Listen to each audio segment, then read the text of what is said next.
오늘 우리가 함께 나눌 말씀 데살로니가 전서 2장 1절부터 16절까지의 말씀입니다.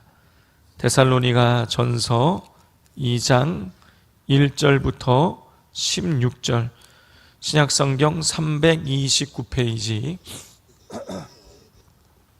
우리 한 절씩 교독하겠습니다. 형제들아, 우리가 너희 가운데 들어간 것이 헛되지 않은 줄을 너희가 친히 아나니,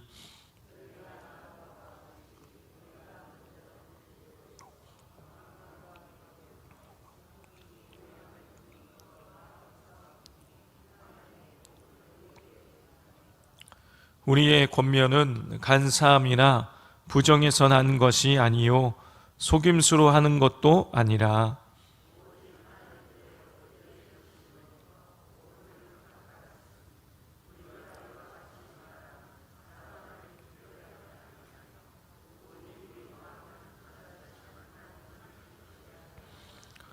너희도 알거니와 우리가 아무 때에도 아첨하는 말이나 탐심의 탈을 쓰지 아니한 것을 하나님이 증언하시느니라.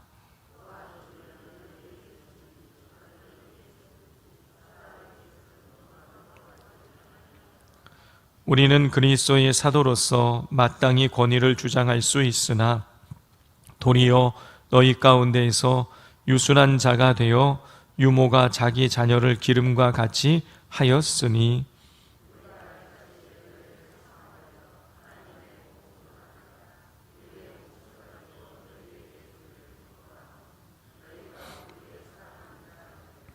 형제들아, 우리의 수고와 애쓴 것을 너희가 기억하리니 너희 아무에게도 폐를 끼치지 아니하려고 밤낮으로 일하면서 너희에게 하나님의 복음을 전하였노라.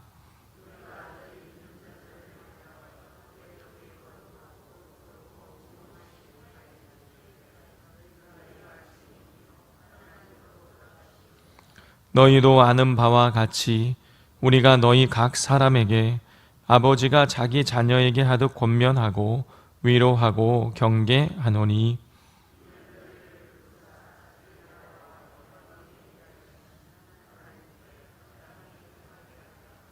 이러므로 우리가 하나님께 끊임없이 감사함은 너희가 우리에게 들은 바 하나님의 말씀을 받을 때에 사람의 말로 받지 아니하고 하나님의 말씀으로 받음이니 진실로 그러하도다. 이 말씀이 또한 너희 믿는 자 가운데서 역사하느니라.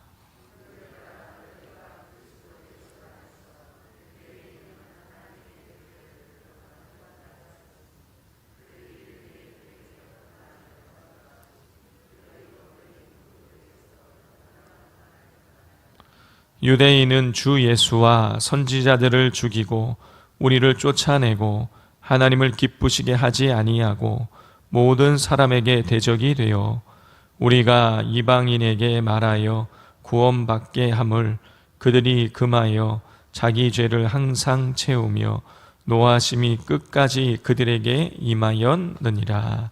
아멘.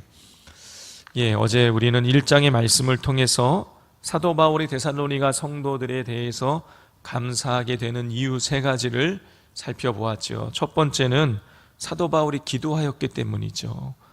데살로니가 성도들을 위해서 항상 끊임없이 기도했다라고 사도 바울은 고백하고 있습니다. 두 번째로 사도 바울이 감사할 수 있었던 이유는 기억하였기 때문이에요. 뭘 기억했습니까? 데살로니가 성도들의 믿음의 역사와 사랑의 수고와 소망의 인내를 기억하였기 때문이죠. 세 번째, 감사할 수 있었던 이유는 알았기 때문이에요. 뭘 알았기 때문입니까? 데살로니가에 있는 성도들이 하나님의 택하심을 받은 자야다 라는 사실을 알았기 때문에 사도 바울은 감사할 수 있었습니다. 자, 오늘 본문에는 사도 바울이 데살로니가 성도들과의 첫 만남을 회상을 하면서 자신이 간사한 마음이 없이 오직 하나님의 영광을 위해서 복음을 전했다라는 내용이 오늘 본문에 나옵니다. 성도 여러분, 사도 바울이 데살로니가에 와서 복음을 전하기 전에 어떤 일이 있었냐면, 이 데살로니가는 이 도시에 오기 전에 빌립보라는 곳에서 복음을 전했었어요. 자, 그런데 이 빌립보에서 복음을 전할 때에 특이한 일이 있었습니다. 뭐냐면 사도 바울이 귀신이 들려서 점을 치는 여자를 귀신을 내어 쫓았어요. 자, 이 여자가 귀신 들려갖고 제정신이 아닌 상태에서 점을 치면서 남의 그 앵벌이 같은 그런 삶을 살고 있을 때에 사도 바울이 귀신을 내어 쫓아서 이 여자가 제정신 차릴 수 있도록 해준 거예요. 자, 그러면 이 여자에게 너무너무나 좋은 일이었는데, 이 여자를 통해서 돈을 벌고 있었던 사람의 입장에서는 자기가 더 이상 돈을 벌 수 없게 된 거예요. 자, 그래서 사도 바울을 고소를 합니다. 아무 잘못 없는 사도 바울을 고소를 해서 사도 바울이 매를 맞고 감옥에 갇히는 일이 일어나게 된 거예요. 사도 바울로서는 너무너무 억울할 수밖에 없는 상황인데, 자, 그리고 나서 그런 빌립보에서 억울한 일을 당하고 그리고 나서 지금 데살로니가에 온 거예요. 그런데 데살로니가에 와서도 불과 3주밖에 머물 수밖에 없었어요. 그리고 급작스럽게 데살로니가를 떠날 수밖에 없었어요. 왜냐? 유대인들의 박해가 또 있었기 때문이에요. 성도 여러분, 데살로니가나 빌립보나 마게도냐라는 이 지역에 속한 도시였어요. 자, 그렇기 때문에 빌립보에서 박해를 당했다라면 이 지역 정서상 데살로니가에서도 박해를 당하는 것이 너무나 자연스러운 일인 거예요. 그런데 이 데살로니가에 가면 박해받는 것이 불을 보듯 뻔한 이 상황 속에서 바울은 빌립보에서 데살로니가를 또 찾아간다는 것이죠. 박해받을 줄 알면서 왜 바울은 데살로니가를 찾아갔느냐? 여러분, 가서 데살로니가에서 복음을 전한 이유가 무엇이냐? 우리 2절부터 4절까지를 한번 교독해 보겠습니다. 너희가 아는 바와 같이 우리가 먼저 빌립보에서 고난과 능욕을 당하였으나 우리 하나님을 힘입어 많은 싸움 중에 하나님의 복음을 너희에게 전하였노라.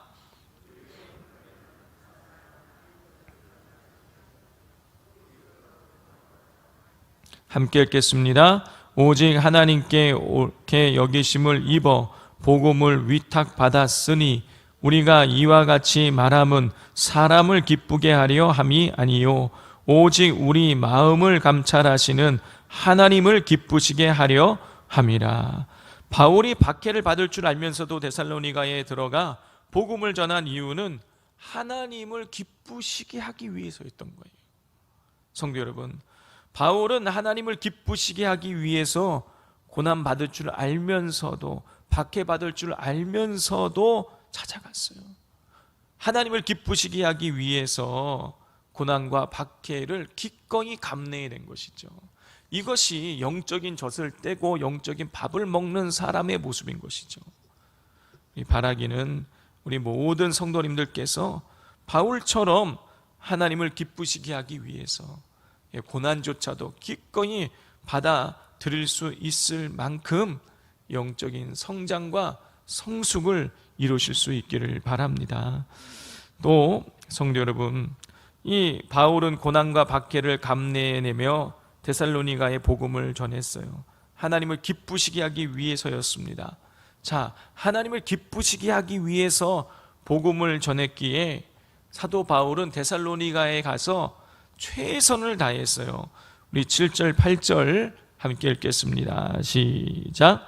우리는 그리스도의 사도로서 마땅히 권위를 주장할 수 있으나 도리어 너희 가운데서 유순한 자가 되어 유모가 자기 자녀를 기름과 같이 하였으니 우리가 이같이 너희를 사모하여 하나님의 복음뿐 아니라 우리의 목숨까지도 너희에게 주기를 기뻐함은 너희가 우리의 사랑하는 자 됨이라. 성도 여러분, 바울은 사도의 권위를 주장할 수 있었습니다. 그러나 바울은 권위를 내세우기보다는 권위 없는 유순한 자처럼 그렇게 행하였습니다. 자, 그리고 7절을 보면 유모가 자녀를 기름과 같이 성도들을 대했다라고 기록하고 있어요. 여기서 우리나라 성경에는 유모라고 기록이 되어져 있는데 이 유모가 헬라어로 트로포스예요.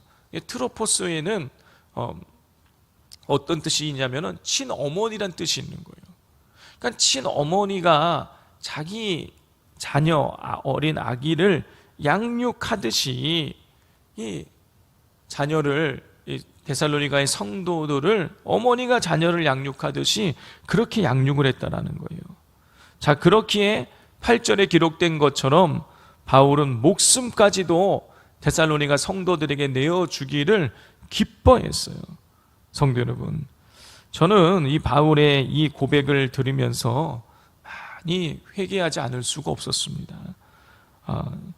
저는 이 바울의 모습처럼 그렇게 행하지 못하고 있었습니다.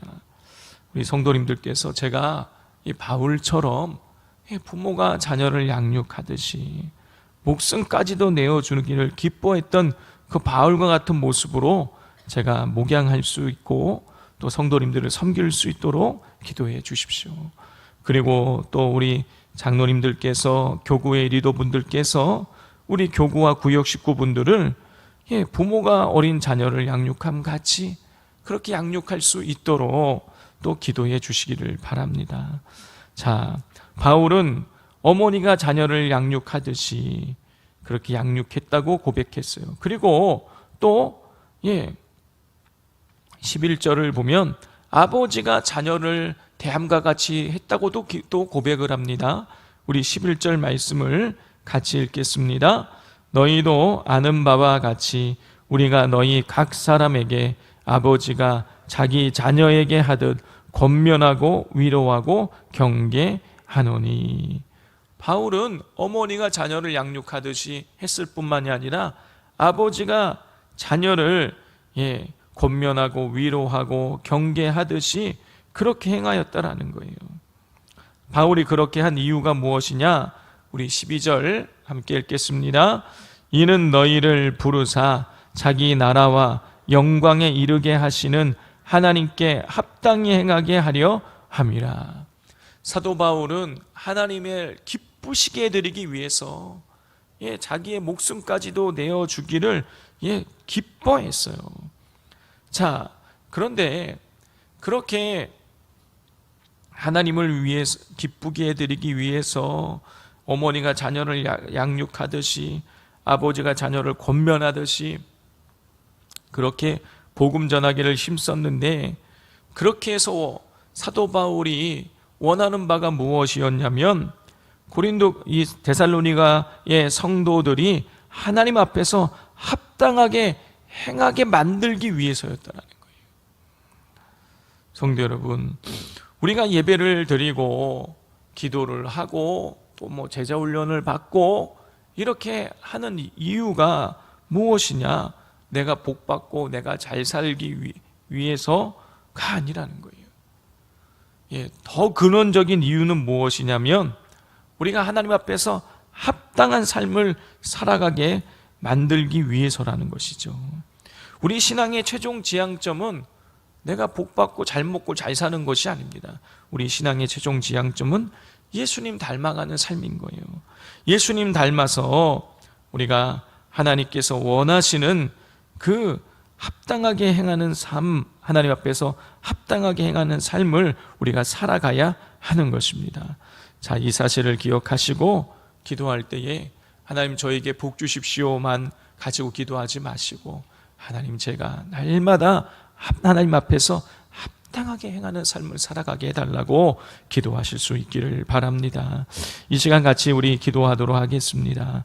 오늘 말씀을 기억하면서 하나님, 제가 하나님 앞에서 합당하게 행하는 그런 영적인 성장과 성숙을 이룰 수 있게 해달라고 기도하시고, 또 사도 바울이 우리 데살로니가의 성도들을 대함과 같이 우리도 우리에게 맡겨진 우리 구역의 식구들을, 또 교회 학교의 자녀들을, 또 내 가족 식구들을 하나님 잘 섬기고 또 하나님께서 원하시는 기뻐하시는 삶을 살아갈 수 있게 해달라고 기도하시고, 오늘 저녁에 수요 예배가 있습니다. 이 수요 예배를 통하여서 성령으로 역사해 달라고 이 시간 주여 부르짖고 기도하겠습니다.